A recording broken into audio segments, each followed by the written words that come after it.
a little bit of controversy doesn't hurt as long as it's controlled. I don't think that would have happened that quick if it wasn't for our content. It's funny that you brought that up because I've actually had an offer to buy my system, my content creation process and system. Welcome to Add to Cart, Australia's leading e-commerce podcast that express delivers all you need to know in the fast-moving world of online retail. Here's your host, Bushy. Hello and welcome back to Add to Cart. My name is Nathan Bush, otherwise known as Bushy, and I'm joining you today from the land of the Turrbal people here in Brisbane.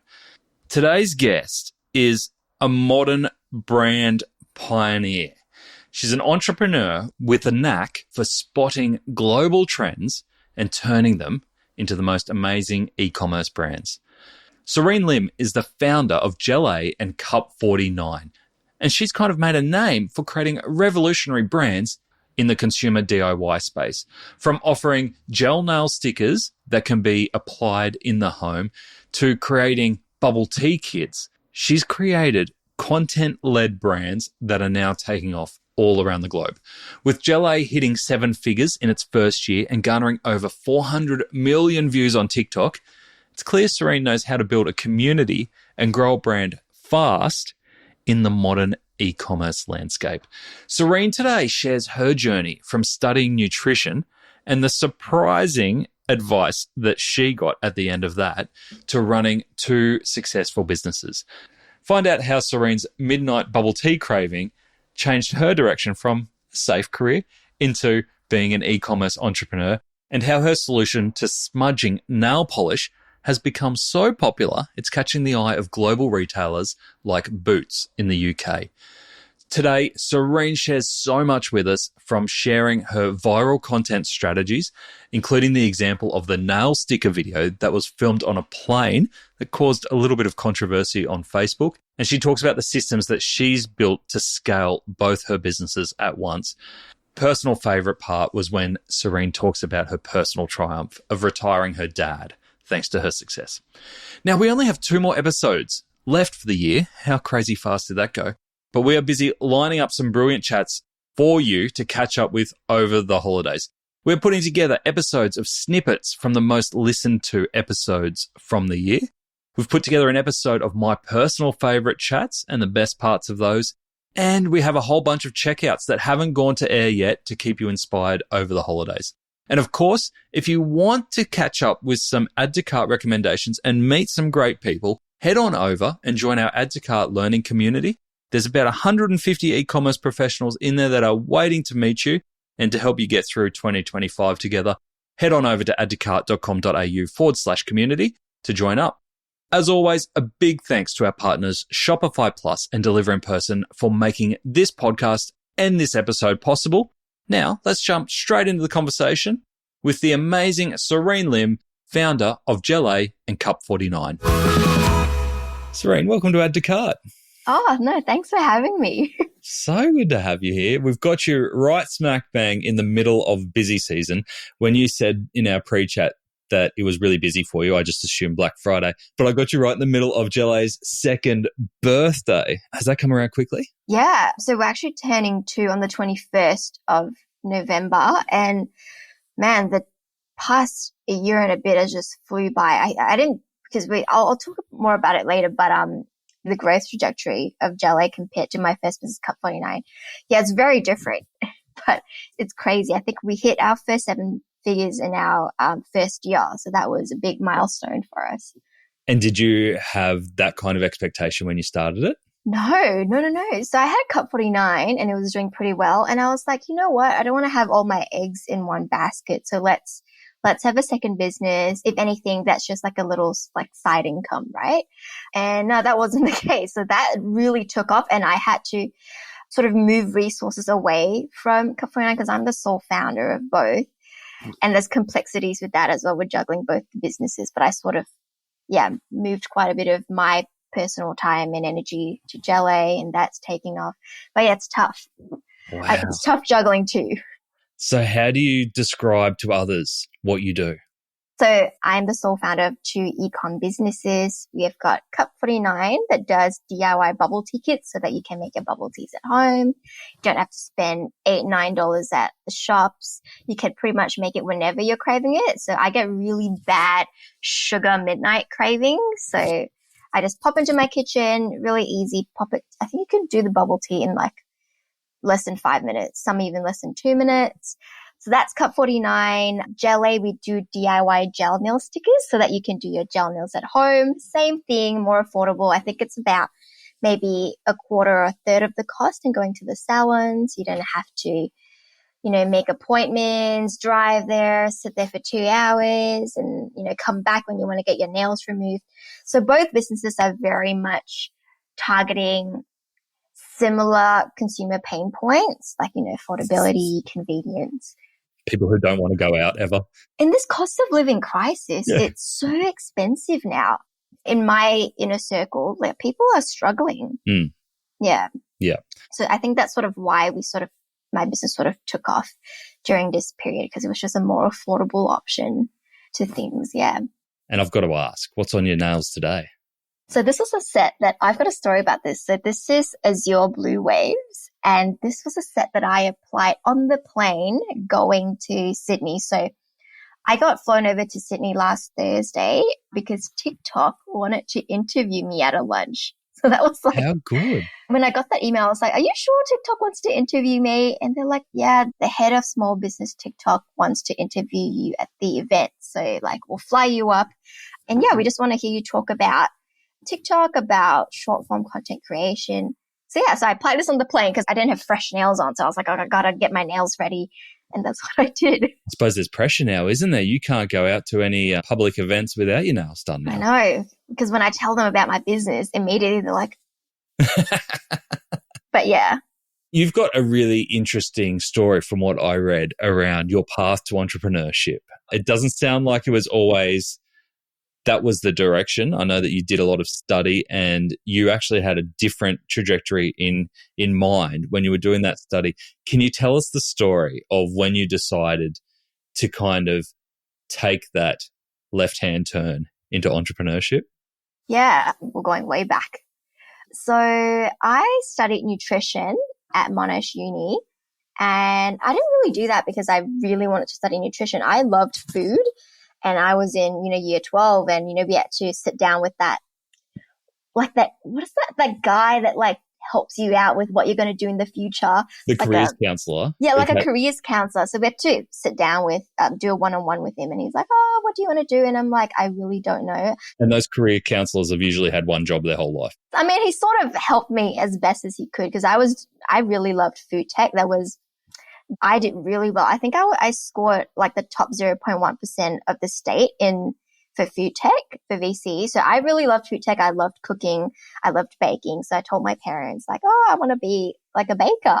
And they were like, no, me being Asian and, my parents being Asian, they're like, no, maybe do that as like a hobby and like maybe go to uni and, get like a proper course and a proper job. So the course coordinator was like, okay, you like food, like the closest thing you have is nutrition. And then there was food tech or nutrition. I'm like, cool, I'll do nutrition. Did that. I remember on orientation day, our lecturers told us that there were so many job opportunities in nutrition. You could go into public health, you could go into hospitals, all these different things. And it was, I think, about a month before graduating that one of our lecturers told all of us, the whole cohort, there was about maybe 30-ish of us, and she just told us the truth. And she was like, yeah, there are no jobs here in Australia, and to look at the UK and China. Things that would have been good to know 3 years ago. Yeah. So I was like, what do you mean? And it was true. Like when we all graduated, I think that I could only find 2 job ads, and one was like in rural Australia. So I had to figure out what to do next. So I got an opportunity to do some procurement, key accounts management. I did a whole bunch of stuff in this company. It was a Japanese food importer and distributor. That's where I sort of learned how to procure goods. So I was doing procurement, supply chain, stock inventory control, logistics, key accounts management, business development. I worked under my managing director. So I learned heaps from him. And then while I was in that job, I started Cup 49 as a side hustle, like a passion project. And we did reusable bubble tea cups. And how did it all happened because on Facebook, there was this photo that went viral on Facebook. This was in like 2019. And it was of a really large skip bin. And it was filled to the brim with plastic cups and plastic, like bubble tea plastic cups. And I think because it was on a busy street with like, I think maybe like 4 or 5 bubble tea shops. That was sort of when I realized, oh my gosh, there's a huge amount of plastic waste with consuming bubble tea. And like, if you really think about it, like how long would it take for you to finish a bubble tea? 10 minutes? Yeah, 10 minutes. And how long does it take for the cups? The cups don't really decompose. They go to, landfill and they go into our oceans. So I was like, okay, surely there must be a way. There's reusable cups for coffee, reusable cups for tea, but why isn't there one for bubble tea? So I did that. I got my own cup for myself. People started asking about it. Word got around in uni about the cups. And yeah, it started as a little side thing. It was very much someone would reach out saying, hey, I want a cup. And I'm like, cool, meet me at either Glen Waverley Station or meet me at, like Forest Hill Chase Shopping Centre and like bring $20. And that sounds dodgier than it should be. Yeah. And it was just like, I'll give you a cup, you slip me a 20, That was how it started. And then lockdown happened. And that's when I saw the opportunity to do the DIY bubble tea kits, which was pretty quick to do because we were already planning. I was already making bubble tea at home because I have a friend who supplies bubble tea shops. Mm-hmm. And when I first started Cup 49, we were already selling matcha kits. So we were slowly going to transition into bubble tea kits. But with lockdown, that sort of accelerated that whole process. And that's how I fell into business. It was just a side thing. Like my family, I'll give a bit of background. So business was never really like the pathway to success and to wealth in my experience, because I've got extended family that all, went into debt because of business. They had to sell their house. So things weren't looking great. So naturally, when I started, this little side hustle, my parents were like, oh, like keep your full-time job. Look, remember uncle this and remember uncle that. But that's a bit of background. You've had 2 experiences there, both from your professor saying, hey, there's not many jobs out there, and your parents kind of in the back of your mind saying, hey, we've had a few people in our family who haven't had great experiences with business. Does that nag at the back of your head, or does it spur you on? I think it spurred me on. I remember having, this is a conversation that I had with my parents. So this was when I was about to sign a lease for a warehouse, right? And they called me and they're like, Yen's my Chinese name. They're like, Yen, can we come over? We need to talk. And I was like, okay, yeah, come over. And it ended up being such an emotional discussion because to them, signing a lease was something that was high risk and very concrete, right? It's like, okay, she's fully going into the business. Well, that was because, with their experiences, with their family members, not doing well with business. And I remember there was a lot of crying. And I remember telling them that I truly, truly believe and have so much confidence that I could do it. Because at that point, the business was already doing like decently. And I've already quit my full-time job and I was able to work in the business full-time. So I had so much confidence that I could do it. But they, of course, because of their experiences, they were very reserved. They were very concerned. And I was like, please, like, trust me, I can make this work. So I think at that point when we had that conversation, I was quite sure that I could do this. Before that, I just took it step by step. When I could see, the work that I put in and the results that it got, if it's sales revenue, mostly sales revenue, I sort of knew that I would just take it step by step. And if all else fails, like I could always go back to corporate. Like it wasn't like, once there was no turning back. I played it very safe because I'm a very low risk person. Yeah, okay. And that's funny. There's a lot of entrepreneurs that we speak with that are actually very low risk. And on the outside, it looks high risk. But at the heart of good business is managing risk. Really? I'm kind of shocked by that. So, because when I meet so many entrepreneurs, I'm like in a few business circles, they're all like, this is the big dream. We want to hit this revenue. Let's go hard. Let's do take on all these strategies and implement all these strategies that to me seemed high risk. But I think maybe because I feel like people that speak to you are mainly people in e-com. How was your last e-commerce delivery experience? Did your order arrive on time and undamaged? Or did it fail to fulfill expectations? If you are a high-value brand, just think about the low-value experiences in the last mile affecting your reputation. Delivered in full on time, or DIFOT if you're in a hurry, is a metric that matters for retailers and customers. Why? Because it shows whether deliveries are happening reliably and on time. Many Aussie retailers are settling for 70 to 80% DIFOT scores and dealing with a lot of unhappy customers. However, after partnering with Deliver in Person, experience-driven brands like Samsonite, The Party People and Gellae see a consistent 99.6% DIFOT score. Don't settle for less. Make your last mile experience the first thing that customers remember. Learn more at deliverinperson.com. And they started it from like a small business and they grew it, and that's why they're more low risk. Exactly. And because they have visibility on the sales, it's not like one big capital investment up front. It's a bunch of capital investments over time. The next order gets a little bit bigger. The next order gets a little bit bigger. Then all of a sudden you're dealing with these multi-million dollar organizations that are built over time rather than, say, tech or mining or something where you've got to put huge investments up front. So I think that kind of makes us a little bit different. Right. That makes sense. So tell me then about, you've got Cup 49 pumping along, doing great things, really happy where that's going. How does Gellae catch your interest? Where does that spark of an idea come from? So I don't know if this is a trait that, I feel like this is a trait that a lot of entrepreneurs have. You are an entrepreneur yourself. You've started out to cart. Sort of, but like I had a similar conversation when I left corporate. Yeah. There was a lot of people who came to me, and I think I've told this story before, but a lot of people who came to me and said, well, that's a big risk going out and doing your own thing, consulting and the rest. And I always had the exact same line as what you did, is like, well, if it doesn't work out, I can go back and get a corporate job. But now I think because I've been out of corporate so long, I think if I had to go back and get a corporate job, I'd be in real trouble. I don't think I could do it. Yeah, because you're used to sort of managing your own time and working on your own time. And I get what you mean. Because I feel like with a lot of entrepreneurs, we're always thinking about ideas. We see opportunities here and there. And I've always had lots of ideas about, what business to start next. And I knew I didn't want to have all of my eggs in one basket, right? So I've had a whole bunch of ideas. One of it was actually crystal candy that I saw took off in the US. And what is crystal candy? Oh my gosh, they're like these jellies. So imagine like jellies that you leave out for like, I think even weeks, and then it starts to crystallize on the outside.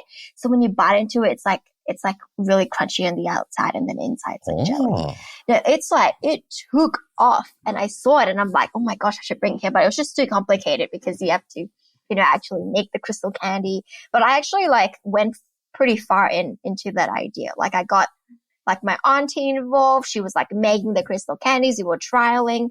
I got we actually started work on it. But anyways, and then I stumbled across gel nail stickers in Asia. And I was like, oh my gosh, this is revolutionary because it solves so many pain points. Firstly, it's the affordability, and the convenience.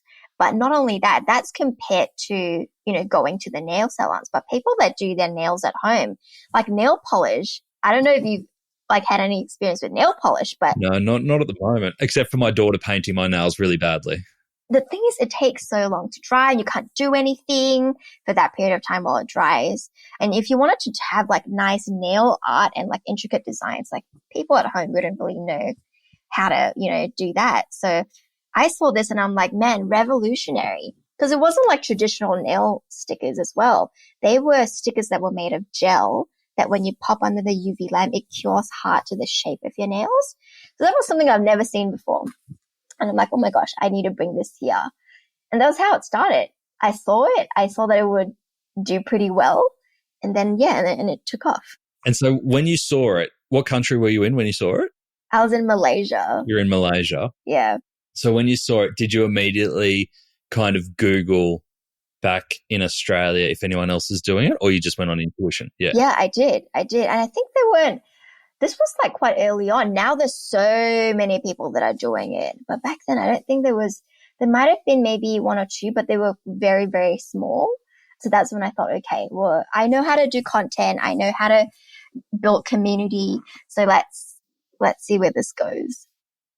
And you mentioned content there, and you mentioned that TikTok interviewed you last week in Sydney because you are held up as one of the best content creators, not even just in e-commerce or in retail, but just on the platform.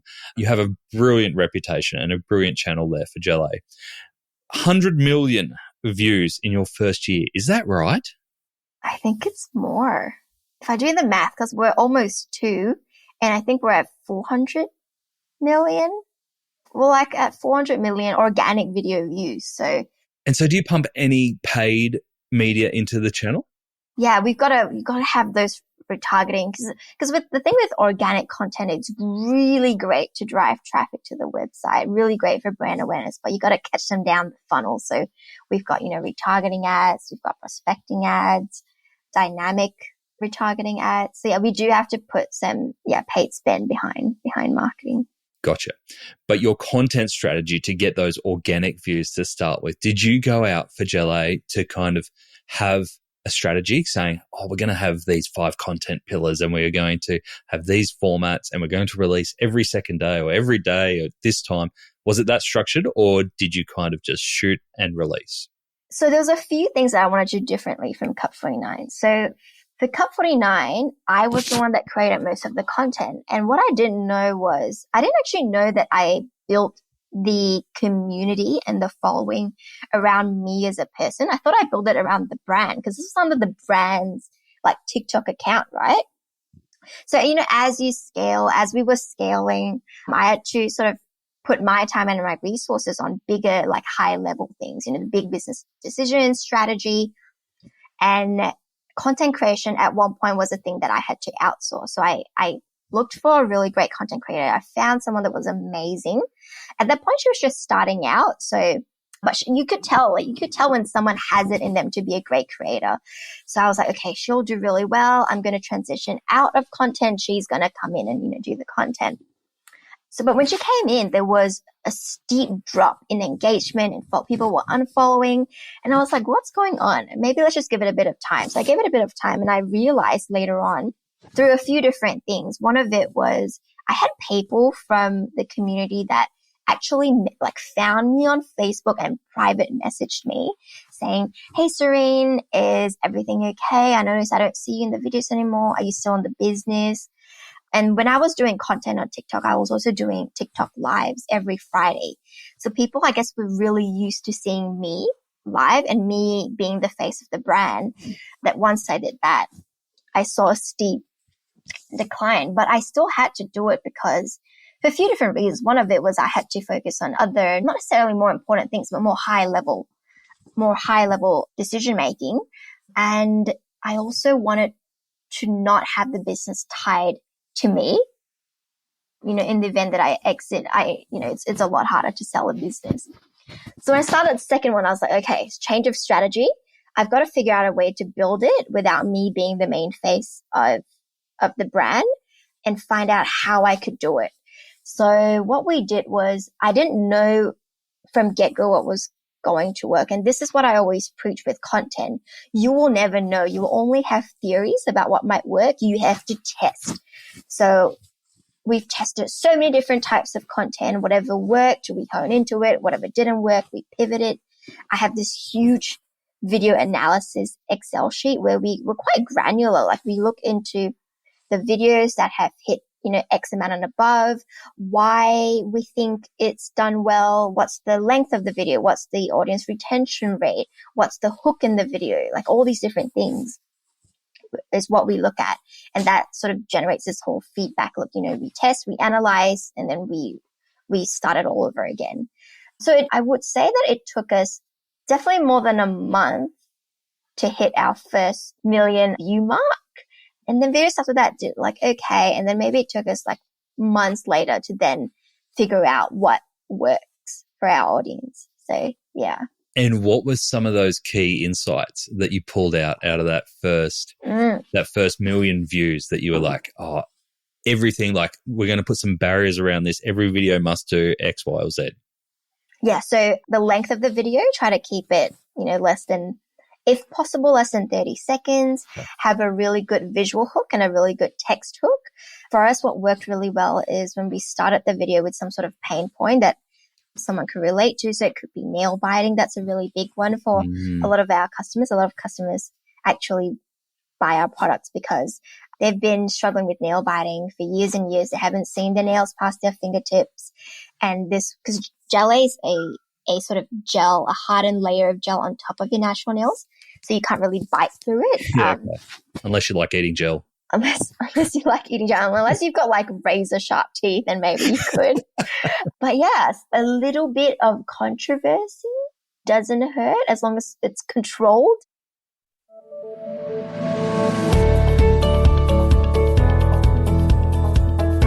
What's better than that new hair feeling? The new platform feeling. With a custom platform that was developer heavy, the upcoming launch of new retail stores and expansion into new countries, Oz Hair and Beauty knew that it was time for a tech stack refresh. They chose Shopify to not only power their e-commerce website, but also their point of sale as they opened 7 stores in 18 months. The results were an immediate zhuzh to the bottom line. They achieved 484% year-on-year revenue growth since adopting Shopify in 2017, have had a 50% increase in page speed, and increased average order value by 14%. Get that new hair feeling spring in your step every day with Shopify. Check out shopify.com/au/plus and get in touch with the Aussie Shopify team to see how the dynamic duo of Shopify Plus and POS can help you unify your tech stack for growth. The first video that hit the million mark was me doing my nails on the plane. And people on Facebook were like ruthless. They were feeling like, oh my gosh, like I would hate to sit next to someone who's doing their nails on the plane because of the smell of nail polish. They always assume that, I'm like putting on nail polish, and nail polish smells really strong, right?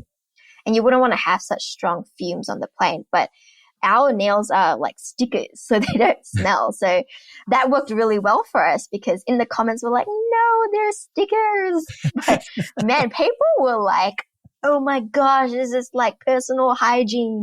Like, how can you do this in public? Yeah, there were like some really bad ones, which I can't say. Yeah, but is Facebook worse than TikTok in terms of like comments and feedback? Gosh, people on Facebook are on a different level. TikTok is a very authentic community kind of vibe.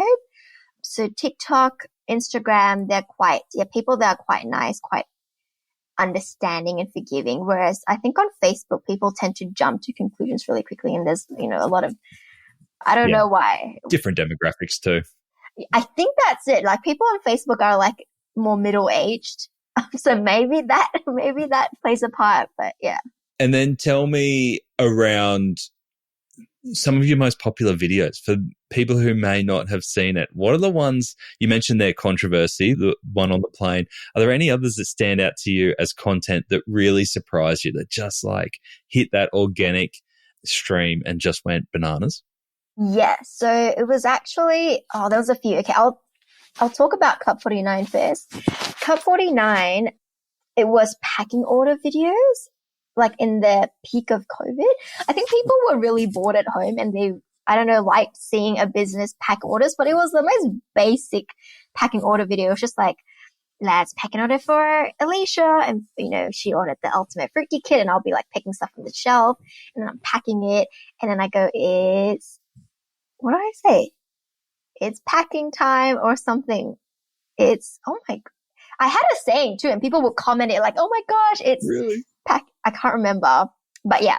Anyways, COVID did funny things to all of our brains. Yeah, but that was great. That was great for us. So, and then talk to camera videos did really, really well. Talk to camera videos as I'm making the bubble tea did really well. For Gellae, it was actually a video where I started with a tahine bottle. Do you know tahine? Yeah. The seasoning, yeah. So I wanted to show that like with our nails, you could pop open a tahini bottle without worrying about your nails breaking. Because, you know, if you've got long nails and you're trying to open something, like chances are it'll break. So I started the video with wanting to show that I could open a bottle with my nails, and it did really well. And I was trying to figure out why it did really well. And I went to the comment section, and it's because when people saw the tahini bottle in the first like clip, they thought that I was going to do something with tahini with nails. So they stayed till the end because they were trying to see like, what's she going to do with the tahini, you know, on her nails. And obviously I never did anything because I was just showing that I could open it. And that's when I realized, oh, okay. So it's also about driving curiosity at the start and getting them to stay till the end. So it's like little bits of psychology behind content creation. Yeah. And there's also psychology, like sales psychology behind selling without selling on video. I'm glad that you mentioned the sales part of it, because that was going to be my next question. And you kind of alluded to it with some of your paid advertising that you're putting behind it as well. So when you are generating hundreds of millions of views on your videos, how do you go about then making sure that the effort that you're putting in to creating and getting those views is translating into sales? How do you get them through that funnel? That's a very good question. That's actually a question that I get at some of the events that I speak at. It's actually a very, very common question. And I always look at content as brand awareness first. So to not have the expectation that content will always convert for you. So it's brand exposure, brand awareness. But how we get them down the funnel is, firstly, we have, you know, our website link in our account. And I've actually invested in someone in Malaysia, and all they do is they just reply to comments. Like I pay them to reply to almost every single comment. So that helps with getting them down the funnel as well. People ask, you know, where can I get the gel nails? They would, you know, put the link there, or people asking questions. Sometimes we funnel them through to our Facebook group, especially if they've got questions about the usage, about, you know, before and after photos of, you know, people that are using it. We funnel them to our Facebook group, and our Facebook group is a great way to get conversions, because in our Facebook group, we are very lucky to have I think we've got about 4,000-ish community members in our Facebook group, and we have people posting daily. So we sort of fostered a bit of engagement, organic engagement in the Facebook group, and people are posting about their Gellae experience. People are posting about their before and afters. So that has sort of helped with quite a bit of social proof. That Probably helps you've got a really creative product too, right? Yeah. It's fun. It's fun and it's intriguing. I think when you first look at it, you're just like, especially if you do your own nails or you get your nails done, you're like, how is it that, you know, the sticker that's like flexible, like it goes hard to the shape of your nails when you pop on the UV lamp. That was something that it's never been seen before. So invest in people to reply to comments, funnel them to the Facebook group, and then retarget them with Facebook ads. And are you retargeting with any specific message, or are they more product, price, promotion? A variation. I think the ones that do the best are the ads that target a specific pain point. Yeah. Yeah. Okay. You mentioned there the brand building, that level of exposure from your organic content has gotten you. I know you just got back from an overseas trip to the UK where you have some pretty exciting expansion news into retail. Has building the brand via TikTok helped you land any of those deals? Oh yeah, 100%. So I would say, okay, not building it just on TikTok. I like to say building with short form content creation. It's on all short form platforms. So you've got your Facebook Reels, Instagram Reels, YouTube Shorts, TikTok. So we were actually discovered on Instagram, and the retail brand that we're currently in the UK is Boots, and Boots is one of the biggest health and beauty retailer. And they're global. They've got more than 2,000 stores. Like, just in comparison for a reference, you know, Priceline, I think, has a few hundred stores. Absolutely massive. Yeah, Boots, massive. And what is shocking is they actually reached out to us. So they found us on Instagram, and a buyer at Boots reached out wanting to stock our products. So yeah, I don't think that this would definitely not have happened if we didn't focus on content. Were you even thinking about wholesale at that point? So that was always the dream. Okay. I think with any e-com business, you always sort of entertain a thought of going to a big brand, a big retailer. So that was the dream. We were sort of trying. I mean, it was in the plans, but I didn't think it was going to be that soon or that big a retailer. So when that happened, I was like, oh my gosh. That was after we hit our 7-figure mark as well. So I was like, oh wow, like this business it's going to grow way more than what we saw with Cup 49. But yeah, in short, yeah, I don't think that would have happened that quick if it wasn't for our content. And what are you noticing operationally in terms of the differences between servicing wholesale customers versus your D2C? Oh my gosh, it is so much more high risk. I'm telling you, Nathan. Like, we come back to risk again. Oh my gosh, D2C is very safe. You get paid first. You get the money first and then you deliver. Whereas now when you're, doing wholesale, you're looking at much longer payment terms and you're looking at large volumes, a large amount of money that had to be invested first in buying stock. So I think when I placed the manufacturing order for the first batch of stock for boots, it was like 3 times the amount that we would usually order. So there's obviously risk in that as well, right? There's a whole bunch of money being pumped in and you'll only be able to see the money like months and months later. So we were very, very, very lucky to be very cash flow positive with Gellae. So we didn't have to take, any loans. We didn't have to, get any investment. We were just sort of running off. We bootstrapped it and we were running off our profits. So we were very lucky in that way. But I can imagine if we didn't have the funds, that will be even more high risk because now you're dealing with loans. It's definitely more complex and it's something that I think if I were to have been very new to business, I don't think I would have jumped onto it. And is part of the wholesale strategy because you effectively would have unlimited designs that you could create, right? Because you can be so creative and unique with what you create through Gellae, and retailers logistically can only stock a certain amount. Is the idea that you expose new customers to Gellae through their favorite retailer, they fall in love, they're always looking for new designs, new inspiration that they have to then buy direct at some point? Yes, I mean, that's something that I've always had in the back of my mind. I think at this stage right now, we're just going to push for most people to go and buy it with Boots for now. But like later down the line, I know Boots has also wanted to expand the range of our jumper stickers. But yeah, later down the line, it's definitely in the plan. We won't say too much more there. Tell us about where do you get inspiration? So coming from doing a 3-year degree in nutrition, I could imagine that, I don't know, you might, but you probably don't use a lot of what you learned in that 3-year nutrition degree and what you do day to day today.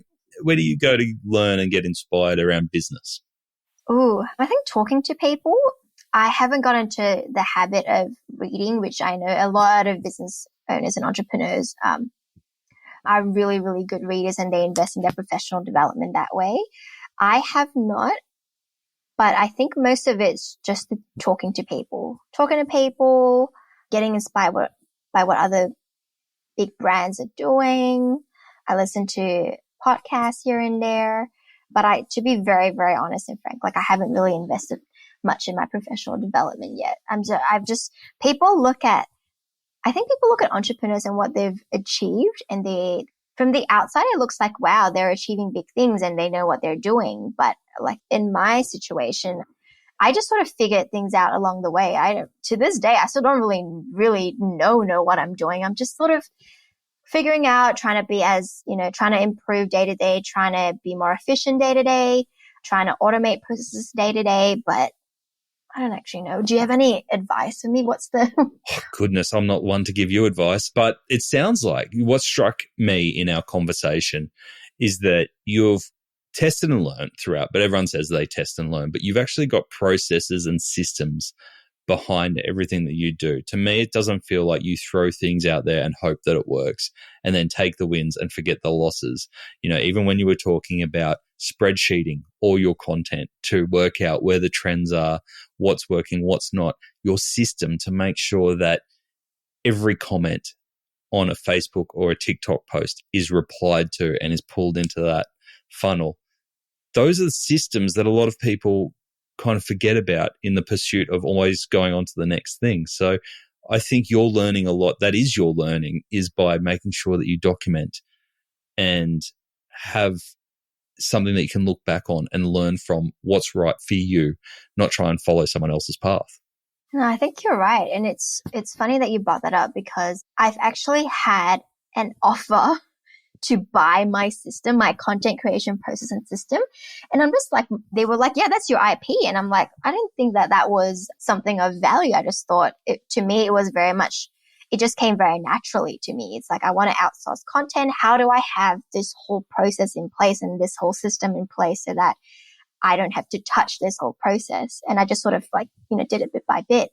So, from everything from like ideas to getting content ideas to the content creator, to delivery, to, the editing, the captions, through posting it on all platforms, to getting someone to reply to all of these comments. Like I'm actually almost completely hands off in the process, meaning that I don't have to do anything for it to work. But of course I come in with like ideas and I, tell people involved like, okay, this is the idea that we're going to do. But that whole process could run without me. And I just thought that was how most people would do it until I got offered to buy that system and process. And I'm like, I didn't think that was that big of a deal. But now that you mention it, yeah. Must be the baker in you where the recipe has to be pinpoint accurate for it to work the same every time.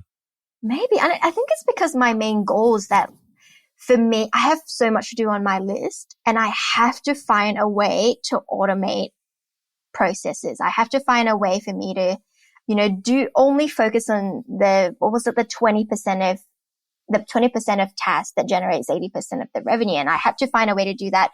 And for the whole system and process to, I guess, run on its own and to run well. So I think that's why I put in a lot of thought and process, because I'm like, if I'm going to create a system and process, I need to make sure that it's going to run. And they take time, right? They don't set themselves up. Like they take time to set up, and that's an investment, especially in those first few years of business where you are crazy. You're doing 1,000 things, putting out fires left, right, and center. To actually stop and put those processes in place is a discipline that not everyone has. Oh. No. Oh, really? I'm like, are people still doing? I'm thinking like you can't even afford to keep doing like some of the things that you used to do. But yeah, anyway, I'm still learning as I go as well. And now that the scale has gone up even more, especially with the expansion into boots, what do your parents think about your business now? Yeah, they're all for it now. They're like, so just a bit of background. So one of my biggest goals was to retire my dad. Oh. So my dad has been working for more than a decade. He's been working like a night shift job, which has had an impact on his health. Not a big impact, but we knew that if he were to continue, like it wouldn't be good for his heart, especially because he's in his like mid-60s now. So that was always been the goal of not just my goal, like the family. We wanted him to stop the job, like to quit his job. And yeah, and this year we were able to do it for him. So Amazing. that's just incredible.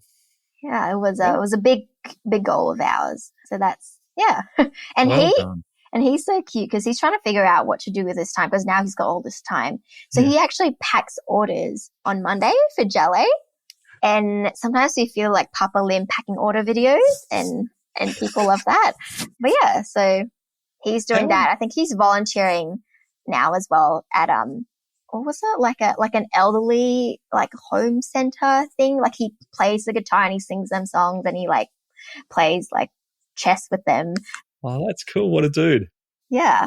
That's such an incredible story. And I know it's even a short amount of time. It's not even a long amount of time, but you've gone from your parents sitting you down when you're signing the lease to go, we're really worried about this, to you being able to grow and expand these businesses to the point where you can make sure your dad's retired, but then also be a part of the business. That's incredible. It's, looking back now, it was a pretty big achievement. And, And now they're all for it. Now they're like, if I tell them like, I have this idea, because I'm actually kind of starting a third business now, which is kind of. It does not surprise me. I don't know. It was something that an opportunity came my way, and I said, I tried to push it back a few times, and they kept coming back, and I'm just like, okay, let's just trial this. But now they're like, go Serene, go for the stars. Like, go and do whatever you want to do. Incredible. All right. So with that, what can you tell us about what's on your radar? What's next for the next, say, 12 months? Ooh, what's next? For Gellae, we want to keep expanding. We want to go into stores locally in Australia. So I'm just putting it out there. Priceline, Woolworth, Coles, Chemist Warehouse. If you're watching, our customers want to be in your stores. They've actually told us that they want to get their Gellaes in their local store. And that's because it takes time for us to ship the product as well.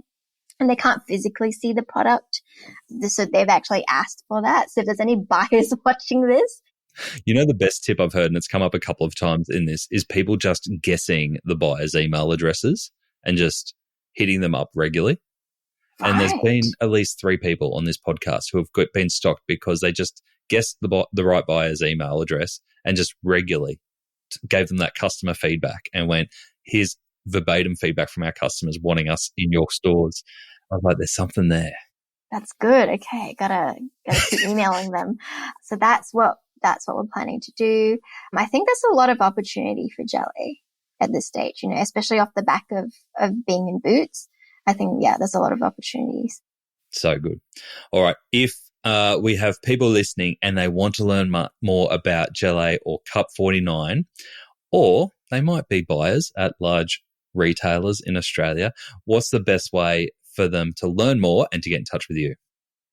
Our social media channels is always a good spot. Gellae Nails, I think it's Gellae Nails on all social media platforms, cup.49 on Instagram, and cup49 bubble tea on TikTok. And of course, my email, serene@gellae.com.au. That would probably be the best place to reach me.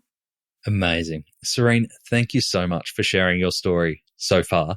Amazing story. I just love it. I love it. And especially what you told us about your dad there at the end. That was a nice little touch that, you know, you don't often hear those personal stories. So thank you for sharing that.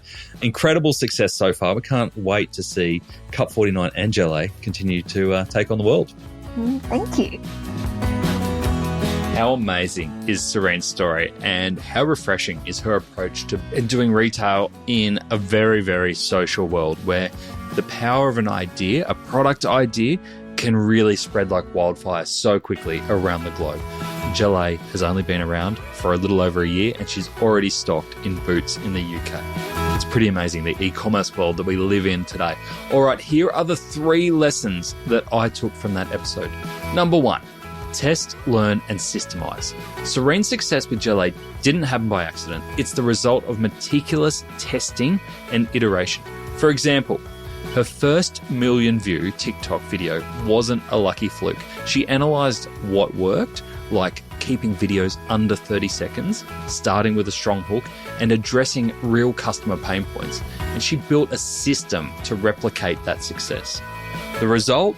Over 400 million organic video views and a content strategy that practically runs itself.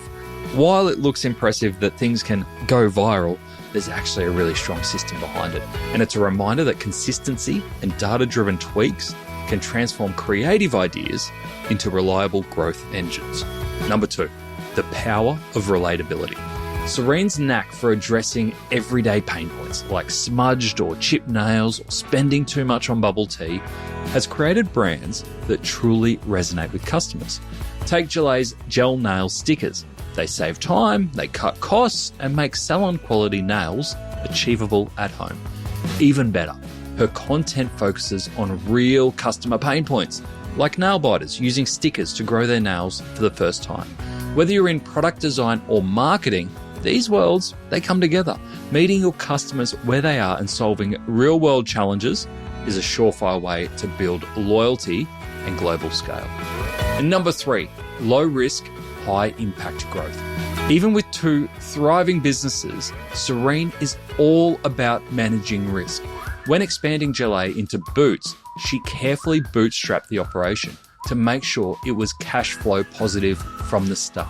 This meant placing large inventory orders, 3 times her usual size, but without taking on loans or outside investment, because that's what worked for her risk profile.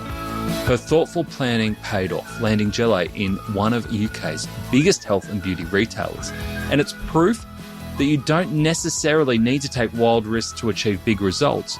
You just need to know what your risk profile is and what you value to make a clear plan and give you the confidence to take calculated steps forward. If you like this episode, please share it with a friend or a colleague who would find Serene's story inspiring. I mean, who wouldn't? Don't forget to leave us a review on Spotify or Apple Podcasts, and a big thanks, as always, to our sponsors, Shopify Plus and Deliver in Person, for making Add to Cart possible. See you next time. Before you go, we'd love to invite you to join our free e-commerce learning platform, Add to Cart Campus. Meet other professionals and learn from e-commerce experts to take your business and your e-commerce career to the next level. Register to join Campus at addtocart.com.au/campus. Now, if you enjoyed today's episode, make sure you share it with a friend or a colleague, or even better, leave us a review on Spotify or Apple. It really makes a difference.